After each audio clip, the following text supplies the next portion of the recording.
All parties Hurriyat Conference has expressed grave concern over the unabated extrajudicial killings and cordon and search operation spree carried out by the Indian forces in occupied Kashmir.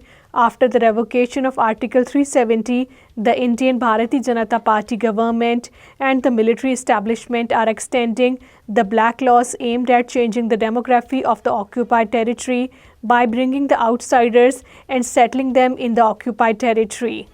Global campaigners for justice have been urged to stand with the oppressed people of occupied Kashmir.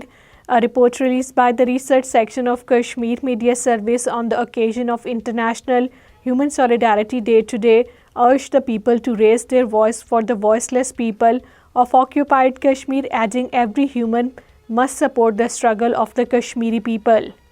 All parties Hurriyat Conference Azad Kashmir chapter has said that the suffering humanity in occupied Kashmir requires immediate attention of the international community. APHC AJK leaders in their statements issued in Islamabad said that today, when the International Human Solidarity Day is being celebrated in the world, the international community and the Islamic countries should pay attention to the plight of the oppressed people of the occupied Kashmir.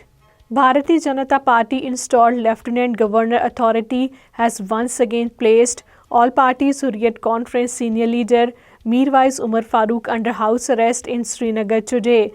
The authority placed him under house detention to prevent him from offering the Jummah prayers at the historic Jamia Masjid. People's Democratic Party President Mehbooba Mufti has criticized the proposed satellite township projects in occupied Kashmir, warning that the project could trigger environmental disaster.